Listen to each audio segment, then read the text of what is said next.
Fever, జ్వరం.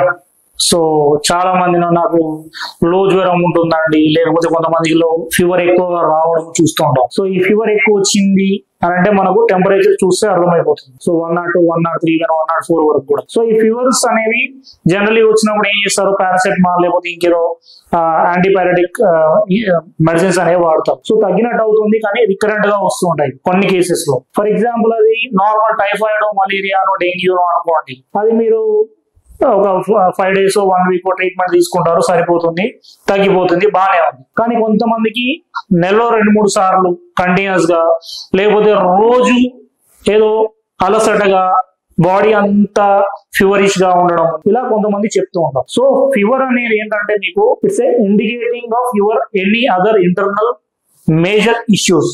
అంటే chronic disease లో వాళ్ళకి ఏమవుతుందంటే కంటిన్యూస్ గా ఫీవర్స్ వస్తుంటాయి. ఈవెన్ చిన్నపిల్లల్లో కావచ్చు, పెద్దవాళ్ళలో కావచ్చు. కొంతమందిలో చిన్నపిల్లల్లో మనకు నాట్ ఓన్లీ టైఫాయిడ్, మలేరియా ఇవే కాకుండా కొంతమందిలో కంటిన్యూస్ గా ఫీవర్స్ వస్తూనే ఉంటాయి.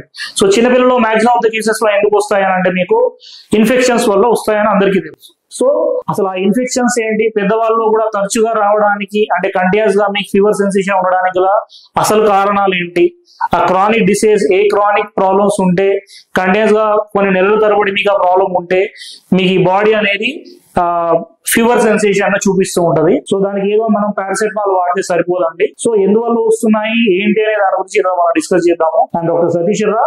So maximum of the cases లో మనకు ఫీవర్ రావడానికి గల అసలు కారణాలు ఏంటి, మనకు టైఫాయిడ్, మలేరియా, డెంగ్యూనే కాకుండా, ఇట్లాంటి ఇన్ఫెక్షన్సే కాకుండా అసలు ఫీవర్ ఎందుకు వస్తుంది, జ్వరం రావడానికి గల కారణాలు. ఫస్ట్ ఆటో ఇమ్యూన్ కండిషన్స్ అని అంటాం. మాక్సిమం ఆఫ్ ద కేసెస్ లో అండ్ ఆటో ఇమ్యూన్ కండిషన్స్ అంటే మనకు చాలా రకాల ఆటో ఇమ్యూన్ కండిషన్స్ ఉన్నాయి, చాలా రకాల ఇన్ఫ్లామేటరీ కండిషన్స్ కూడా ఉన్నాయి. సో ఇన్ఫ్లామేషన్ కానీ ఆటో ఇమ్యూన్ కండిషన్స్ స్టార్టింగ్ లో ఉన్నప్పుడు మీకు ఫర్ ఎగ్జాంపుల్ కొంతమందిలో పీసీఓఎస్ అని అంటాం అమ్మాయిలు. సో పీసీఓఎస్ ఉంటే కూడా వాళ్ళకి కంటిన్యూస్ గా ఈ బ్లీడింగ్ ఇష్యూస్ రావడము, తరచుగా సిక్ అయిపోతుండడము, తరచుగా ఫీవర్స్ రావడము. ఇంకా కొంతమందిలో ఆటో ఇమ్యూన్ కండిషన్స్ అంటే రుమటాయిడ్ ఆర్థరైటిస్ అని అంటాం. సో ఇట్లాంటి కండిషన్స్ లో కూడా కంటిన్యూస్ గా ఫీవర్స్ రావడం జరుగుతుంది. సో ఫస్ట్ రీజన్ ఏంటంటే ఆటో ఇమ్యూన్ కండిషన్స్ ఉన్న వాళ్ళకి స్టార్టింగ్ లో ఉన్నప్పుడు మీకు ఫీవర్స్ అనేవి కంటిన్యూస్ గా వస్తుంటాయి. So this is due to inflammation అని చెప్తాం. Second, arthritis.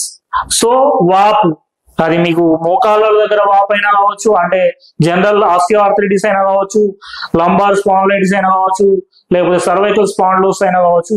అంటే బాడీలో ఎక్కడైనా వాపు కనిపిస్తున్నప్పుడు, జాయింట్స్ లో వాపు కనిపిస్తున్నప్పుడు అప్పుడు ఏమవుతుందంటే మీ బాడీలో ఆటోమేటికల్లీ ఫీవర్ సెన్సేషన్ అనేది వస్తూ ఉంటుంది. సో డ్యూ టు ఆర్థరైటిస్, అది రుమటాయిడ్ ఆర్థరైటిస్ కావచ్చు, గౌట్ కావచ్చు.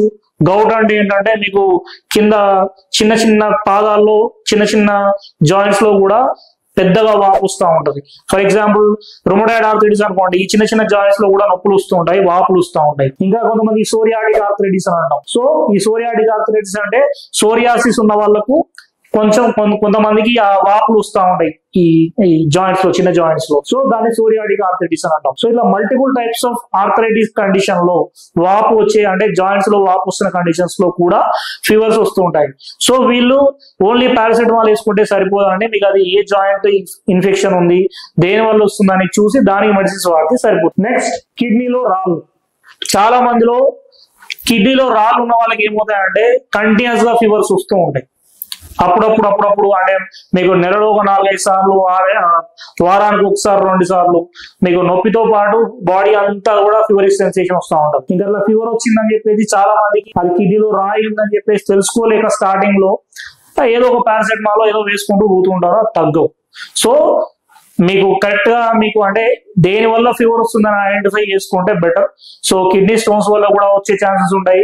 నెక్స్ట్, గాల్ బ్లాడర్ లో రాళ్ళు, పిత్తాశయంలో రాళ్ళు అంటాం. సో గాల్ బ్లాడర్ లో రాళ్ళు ఉన్న వాళ్ళకి కూడా స్టార్టింగ్ లో మీకు మీ బాడీలో ఫీవర్ సెన్సేషన్స్ అంటే జనరల్ 100, 101, 102 వరకు ఫీవర్స్ చూపిస్తూ ఉంటది. నెక్స్ట్, ఇన్ఫ్లామేటరీ కండిషన్స్ అని అంటున్నాము. ఫిఫ్త్ వన్, ఇన్ఫ్లామేటరీ కండిషన్స్ అంటే ఇప్పుడు చూడండి, పిల్లల్లో టాన్సిలైటిస్ అని అంటాం, కొంతమందికి అడినోయిటిస్ అని అంటాం, ఇంకా కొంతమందికి అలర్జిక్ రైనైటిస్ అని అంటాం, అంటే రెస్పిరేటరీ ఇష్యూస్, లేకపోతే ఈ వాపు, కొంతమందిలో మంప్స్ అంటాం, దవద బిళ్ళలు అంటాం, అడినోయిడ్స్ అంటాం. సో ఇట్లాంటి కేసెస్ లో కూడా మీకు జనరల్లీ పిల్లల్లో జ్వరాలు వస్తూ ఉంటాయి. సో వీళ్ళకు ఏదో ఫీవర్ కు మెడిసిన్ సిరప్స్ అవి వాడితే అవి తగ్గవండి. సో పిల్లలకి తరచుగా రెస్పిరేటరీ ప్రాబ్లమ్స్ అంటే లైక్ జలుబు దగ్గు కంటిన్యూస్ గా రావడము, లేకపోతే దాంతో పాటు ఫీవర్ కూడా రావడం, నైట్ గురక రావడము, ఇవన్నీ ఏం చేస్తున్నాయి, మీకు దేన్ని ఇండికేట్ చేస్తున్నాయి అంటే టాన్సిల్స్ అయినా అయి ఉండొచ్చు, అడినాయిడ్స్ అయినా అయి ఉండొచ్చు, కొంతమందిలో మంప్స్ కూడా స్టార్టింగ్ స్టేజ్ లో ఉంటే కూడా మీకు ఇట్లా ఫీవర్ సెన్సేషన్ అనేది ఉంటది. సో ఇది కాకుండా కొంతమందిలో లంగ్ ఊపిరితిత్తుల్లో వ్యాధులు అంటాం. సో లంగ్ ఇష్యూస్ చాలా మందిలో కొన్ని రకాల స్మెల్స్ పడక, ఇప్పుడు ఫర్ ఎగ్జాంపుల్ మీరు ఏదైనా ఫ్యాక్టరీ నుంచి వచ్చే ఫ్యాక్టరీ చుట్టుపక్కల సరౌండింగ్స్ లో ఉన్నారనుకోండి, మీకు దాని నుంచి వచ్చే కావచ్చు, లేకపోతే మనం బయట ఎన్విరాన్మెంటల్ లో చాలా రకాల డస్ట్ కానీ ఇవన్నీ ఉంటాయి. సో వీటి వల్ల ఎలర్జీస్ వస్తూ ఉంటాయి, దానివల్ల లంగ్ అనేది ఇష్యూస్ వస్తుంటాయి. సో స్టార్టింగ్ లో మీకు ఎక్స్రే చేసి చూస్తే అన్ని నార్మల్ గా కనిపిస్తాయి, కానీ పిల్లలకు తరచుగా వస్తూ ఉంటాయి డ్యూ టు లంగ్ ఇన్ఫెక్షన్స్ అంటాం, డ్యూ టు కెమికల్స్, ఫ్యూమ్స్ అంటాం. అండ్ ఇంకా కొంతమందిలో థైరాయిడ్ డిస్ఫంక్షన్ అంటాం. చాలా మందిలో థైరాయిడ్ ఉన్న వాళ్ళకి ఇంతకుముందు చెప్పినట్టు థైరాయిడ్ అనేసరిగా పనిచేయకపోవడం వల్ల కూడా వాళ్ళకు ఆటో ఇమ్యూన్ కండిషన్స్ వల్ల మాక్సిమం ఆఫ్ ద కేసెస్ లో మీకు ఈ ఫీవర్స్ అనేవి అప్పుడప్పుడు వచ్చిపోతుంటాయి. సో దీనికి పారాసెటమాల్ మాత్రమే సొల్యూషన్ కాదండి, అసలు మనకి ఎందుకు వస్తుందో చెక్ చేసుకోండి. నెక్స్ట్ ప్యాంక్రియాటైటిస్ అని అంటాం, అంటే ప్యాంక్రియాస్ అనేది వాపు వచ్చినప్పుడు. జనరల్లీ మీకు ఈ ప్యాంక్రియాస్ అనేది వాపు వస్తుంటే ఏమవుతుంది అంటే మీకు ఫీవర్స్ వస్తూ ఉంటాయి. అది ఫీవర్ ఎందుకు వచ్చిందో అర్థం కాదు చాలా మందికి. సో ప్యాంక్రియాస్ అనేది వాపు వస్తుందని మీకు ఎట్లా తెలుస్తుందంటే ఫీవర్ వస్తుంది, దాంతో పాటు డైజెషన్ ఇష్యూస్ కూడా ఉంటాయి. సో మీకు సరిగా అరగక, మోషన్ ఫ్రీగా రాక, కాన్స్టిపేటెడ్ గా ఉంటూ, కొంతమందికి ఈ యాసిడ్ రిఫ్లక్స్ లో ఎక్కువగా రావడము, వామిటింగ్ సెన్సేషన్స్ రావడం. సో ఇవన్నీ కూడా మీకు ప్యాంక్రియాస్ లో ఇన్ఫెక్షన్స్ ఏవైనా ఉంటే ప్యాంక్రియాటైటిస్ అని అంటాం. సో ఈ ప్యాంక్రియాటైటిస్ కండిషన్స్ లో వస్తాయి. అండ్ కొంతమందిలో ఫిమేల్స్ లో యూరినరీ ట్రాక్ట్ ఇన్ఫెక్షన్స్, చాలా మంది ఫీమేల్స్ లో యూరినరీ ట్రాక్ట్ ఇన్ఫెక్షన్స్ వస్తుంటాయి. సో దీని వల్ల కూడా ఫీవర్ అనేది మనకు కనబడుతుంటుంది. అండ్ చిన్న పిల్లల్లో మోస్ట్ ఆఫ్ ద కేసెస్ లో అడినాయిడ్స్, టాన్సిల్స్ కాకుండా ఇయర్ ఇన్ఫెక్షన్స్. సో ఇయర్ లో ఏదైనా ప్రాబ్లం ఉంది, చెవులో నొప్పి అంటుంటారు చిన్న పిల్లలు. సో ఇయర్ ఇన్ఫెక్షన్స్ ఏదైనా ఉన్నప్పుడు కూడా మీకు ఫీవర్ సెన్సేషన్స్ వస్తాయి. అంటే ఇక్కడ నేను చెప్పేది ఏంటంటే ఫీవర్ అనేది ఏంటంటే మీ బాడీ ఇచ్చే ఇండికేషన్ ఇంటర్నల్ గా ఏదైనా ఉందా లేదా అని. మామూలుగా ఏదైనా సీజన్ ఫ్లూ వచ్చింది, మెడిసిన్స్ వాడారు, తగ్గిపోయింది, అలా కాదు. ఇది కంటిన్యూస్ గా ఫీవర్స్ వస్తుంటాయి. సో అప్పుడు మనం ఇవన్నీ చూసుకోవాల్సి వస్తుంది. అండ్ నెక్స్ట్ కొంతమందికి సడన్ షాక్, అంటే ఇంజురీస్, దెబ్బలు తాకినప్పుడు కానీ, sudden shock like conditions, trauma అంటాం, ఏదైనా యాక్సిడెంట్స్ అయినప్పుడు. సో అండ్ ఇంటర్నల్ గా కూడా బ్లీడింగ్ ఇష్యూస్ ఏవైనా ఉన్నప్పుడు వీటిని మనం జనరల్లీ షాక్ లైక్ కండిషన్స్ అని అంటాం. సో అట్లాంటి కండిషన్స్ లో కూడా మీకు ఫీవర్స్ వస్తుంటాయి. అండ్ యాంటీబయాటిక్ రెసిస్టెన్స్, చాలా మందిలో ప్రాబ్లం ఏంటంటే యాంటీబయాటిక్స్ ఎక్కువ యూజ్ చేస్తుంటారు, ప్రతి చిన్న దానికి యాంటీబయాటిక్స్ యూజ్ చేస్తారు. ఇప్పుడు 100-101 ఫీవర్ ఉన్నా కానీ యాంటీబయాటిక్స్ వాడుతున్నారు. సో బ్యాక్టీరియల్ ఇన్ఫెక్షన్స్ అయితే మీరు వాడే యాంటీబయాటిక్స్ యూజ్ అవుతాయి, కానీ అదే వైరల్ ఇన్ఫెక్షన్ అనుకోండి మీరు ఇచ్చే యాంటీబయాటిక్స్ యూజ్ అవ్వవు. సో మీకు ఇక్కడ యాంటీబయాటిక్ రెసిస్టెన్స్ అనేది మీ బాడీలో డెవలప్ అయిపోతుంది. ప్రతి చిన్నదానికి 100-101 ఉన్నా కానీ మీరు యాంటీబయాటిక్స్ వితౌట్ డాక్టర్ ప్రిస్క్రిప్షన్స్ వాడిన అనుకోండి, మీ బాడీలో దానికి కూడా రెసిస్టెన్స్ వచ్చేస్తారు. సో దాన్ని యాంటీబయాటిక్ రెసిస్టెన్స్ అంటాం. సో ఆటోమేటికల్లీ అప్పుడు మీరు యాంటీబయాటిక్స్ వేడినా మీ బాడీకి తగ్గదు ఫీవర్. సో ఇది ఒకటి రీజన్. అండ్ బ్రెయిన్ ట్యూమర్స్ అంటాం. సో ఇవి కొన్ని మాక్సిమం కేసెస్ ఇవి ఉండవు, కానీ one of the reasons. Brain tumour also one of the reason. And regular allergies అంటాం, అందరికి తెలిసిన అలర్జీస్ వల్ల కూడా మనకు ఫీవర్స్ వస్తుంటాయి.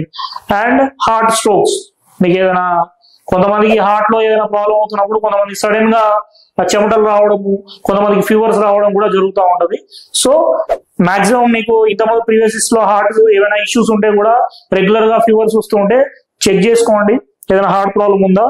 And major one, last one ARDS అంటాం, అక్యూట్ రెస్పిరేటరీ డిస్ట్రెస్ సిండ్రోమ్ అంటాం. This is one of the chronic type of pneumonia అంటాం.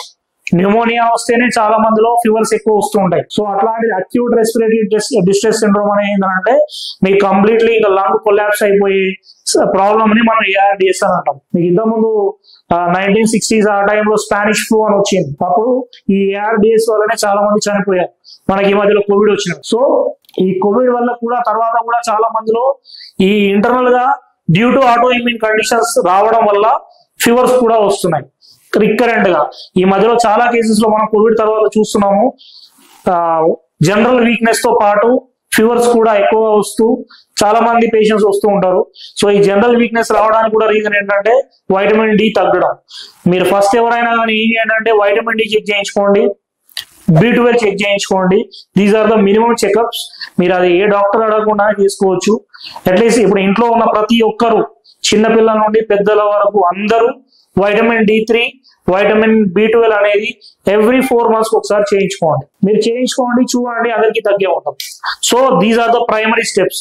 మీరు ఏదైనా డిసీజ్ ట్రీట్ చేయాలనుకుంటే ఫస్ట్ దీన్ని మీరు ఫస్ట్ విటమిన్ D ని B12 చెక్ చేసుకొని మిగతావన్నీ మన తర్వాత అది వేరే ఏమైనా డిసీజ్ ఉంటే దానికి ట్రీట్మెంట్ తీసుకుంటే మీకు సొల్యూషన్ దొరుకుతుంది. So this is about your fevers. And ఇంకొకటి కూడా గుర్తుపెట్టుకోండి ఏంటంటే యాంటీబయాటిక్స్ ఎక్కువ వాడకండి. మీరు వేరే కంట్రీస్కి వెళ్తే ఈవెన్ 1 or 2 ఫీవర్ ఉన్నా మీకు యాంటీబయాటిక్స్ ఇవ్వరు. మన దగ్గర ఓవర్ ది కౌంటర్ ఎవరు అడిగినా ఇస్తున్నారు. సో అట్లా తీసుకోకండి. యాంటీబయాటిక్స్ వితౌట్ డాక్టర్ ప్రిస్క్రిప్షన్ అస్సలు వాడకండి. మీ బాడీలో దానికి రెసిస్టెన్స్ వచ్చేసింది అనుకోండి, ఇంకా తర్వాత వే ఆఫ్ ట్రీట్మెంట్ లో అలోపతి డాక్టర్స్ కూడా ఎందుకు మీకు స్టిరాయిడ్స్ ఇవ్వాల్సి వస్తుందనంటే చిన్నప్పటి నుండే మీరు యాంటీబయాటిక్స్ అన్ని ఇచ్చేసి ఇష్టం వచ్చినట్టు తర్వాత మీరు దానికి లైన్ ఆఫ్ ట్రీట్మెంట్ లో స్టిరాయిడ్స్ ఉంటాయి. అది ఏదైనా కావచ్చు, లంగ్ ఇష్యూ కావచ్చు, సోరియాసిస్ కావచ్చు, రుమటాయిడ్ ఆర్థరైటిస్ కావచ్చు. సో వాళ్ళకు మీకు యాంటీబయాటిక్స్ పని చేయనప్పుడు ఇక వాళ్ళు ఏం చేస్తారు, బాబు స్టిరాయిడ్స్ ఇస్తారు. సో స్టిరాయిడ్స్ ఇస్తే సైడ్ ఎఫెక్ట్స్ ఉంటాయి, అందరికి తెలిసింది. సో మీకు ఎట్లాంటి ఆటోఇమ్యూన్ కండిషన్స్ ఉన్నా, సోరియాసిస్ ఉన్నా, ఇంకేమైనా క్రానిక్ డిసీజెస్ ఉన్నా హోమియోపతిలో మీకు దానికి అన్నిటికీ సొల్యూషన్స్ ఉన్నాయి. థైరాయిడ్ తగ్గిన వాళ్ళు ఉన్నారు కంప్లీట్లీ. ఈవెన్ మీకు రుమటాయిడ్ ఆర్థరైటిస్ తగ్గిన వాళ్ళు కూడా ఉన్నారు. So this is the major మనకి ఈ రోజు మనం చూస్తున్న టాపిక్ ఫీవర్స్. సో ఫీవర్ ఎందుకు వచ్చింది అనే దానికి మనం ఫస్ట్ ఐడెంటిఫై చేసుకోవాలా.